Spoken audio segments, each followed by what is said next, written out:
एक बार की बात है, चंदनपुर नामक एक राज्य था। उस राज्य में राजा जयचंद्र का शासन चलता था। उनके राज्य में सभी प्रजा बहुत सुखी से रह रही थी। एक बार राजा अपने सैनिकों के साथ राज्य में घूमने निकले थे। वे घूमते घूमते जंगल में आ गए थे। तभी उनकी नजर एक घायल तोता पर पड़ती है।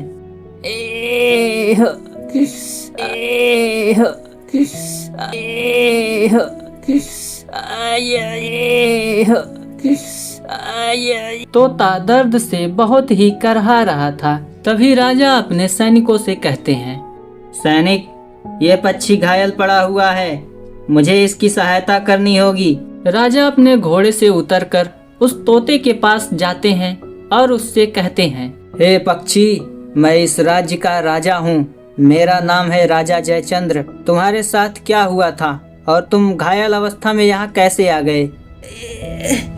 राजन, मैं अपने परिवार के लिए भोजन के तलाश में जा रहा था। तभी एक बाज मेरे ऊपर हमला कर दिया। किसी तरह अपनी जान बचाकर मैं भागा हूँ, लेकिन घायल होने के कारण मैं यहाँ गिर पड़ा हूँ। हे तोता, तुम चिंता मत करो। जब तक तुम्हारा स्वास्थ्य ठीक नहीं हो जाता, तुम मेरे साथ मेरे महल चलो, मैं तुम्हारा देखभाल करूंगा। इतना कहकर राजा तोता को अपने हाथों में उठाकर सैनिकों के साथ महल चले जाते हैं। राजा तोता का बहुत ध्यान रखते थे और उसके घाव पर प्रतिदिन दवा का लेप लगाया करते थे। तोता धीरे धीरे ठीक होने लगा था। कुछ दिन बीतने के बाद तोता बिल्कुल ठीक हो जाता है। एक दिन तोता राजा से कहता है, हे राजन, आपने मेरा बहुत ख्याल रखा है। मैं आपके एहसानों का ऋणी हो गया हूँ। मैं आपका ऋण कैसे चुकाऊंगा? हे तोता, मैंने तुम्हारे ऊपर कोई एहसान नहीं किया है।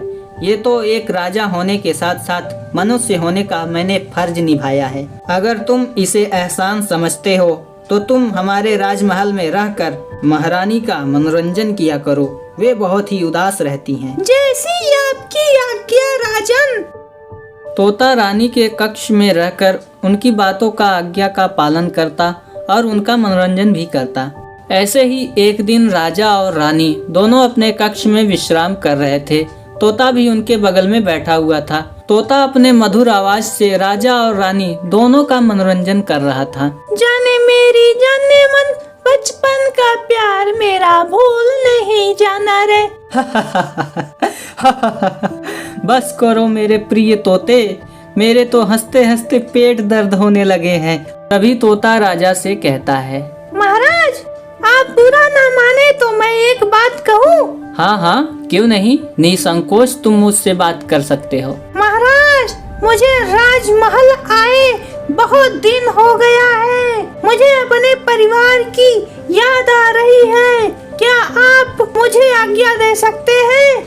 मैं अपने परिवार से मिलने जा सकता हूँ? हाँ हाँ हाँ, क्यों नहीं, तुम अपने परिवार से मिलने जरूर जा सकते हो, लेकिन हमेशा के लिए मुझे कोई ऐतराज नहीं है। महाराज, आपका बहुत बहुत शुक्रिया। मैं सदा आपके एहसानों का कर्जदार रहूंगा। इतना कहकर तोता महल से चला जाता है।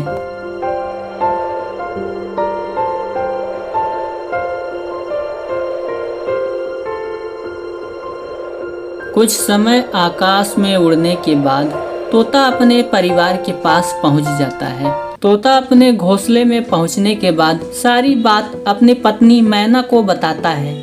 जब मैना को दयालु राजा के बारे में पता चलता है तो मैना अपने तोते से कहती है, सुनो जी, राजा जयचंद्र के एहसान हम पर बहुत है।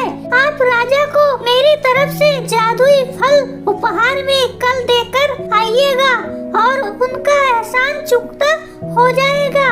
तुम ठीक कहती हो, लेकिन जादुई फल मिलेगा कहाँ? उसका पेड़ कहाँ है? मैं जानती हूँ जादुई फल का पेड़ कहाँ मिलेगा।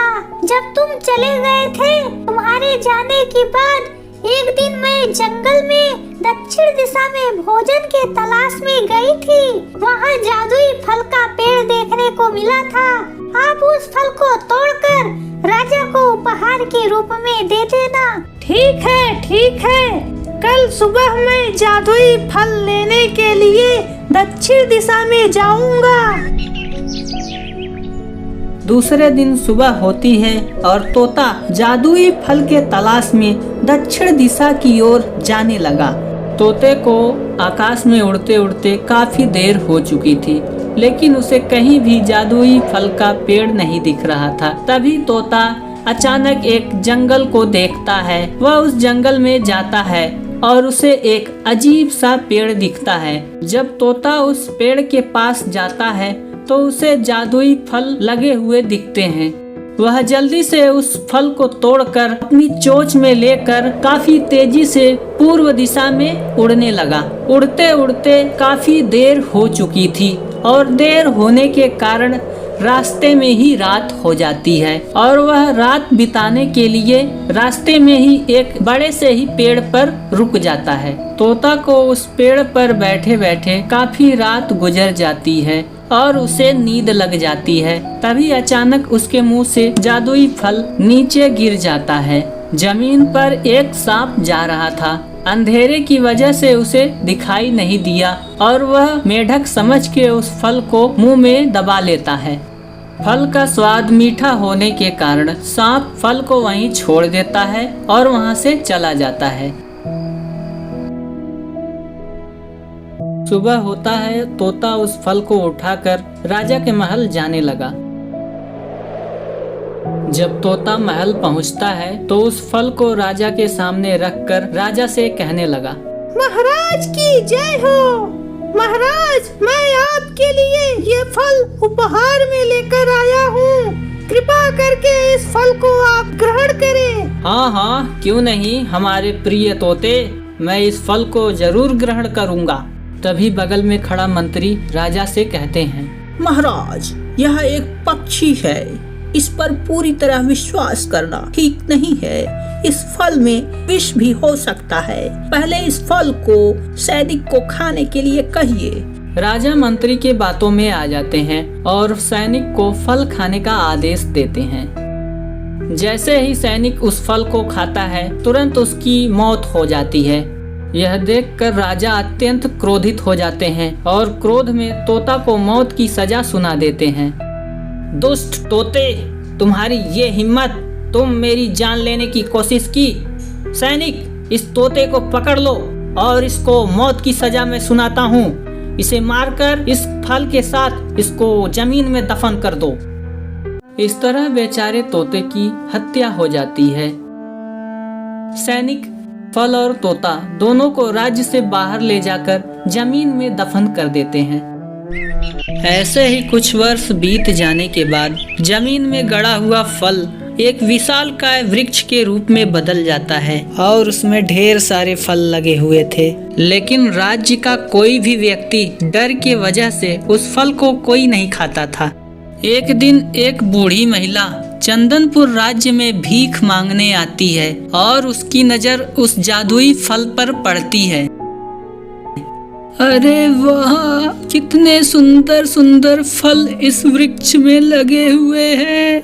मैं तो कई दिन से भूखी हूँ, मुझे तो रहा नहीं जा रहा है। हे ईश्वर, आपका बहुत बहुत शुक्रिया।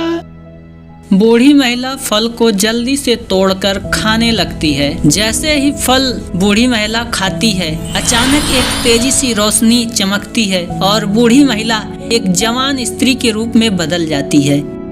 यह सारी घटना गांव का एक व्यक्ति देख रहा था। इस घटना को वह व्यक्ति पूरे गांव में बताता है। धीरे धीरे यह बात पूरे राज्य में फैल जाती है।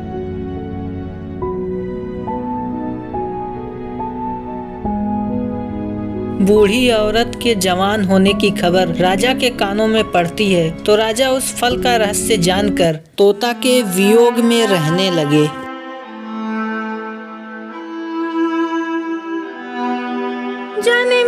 जाने मन, बचपन का प्यार मेरा भूल नहीं जाना रे।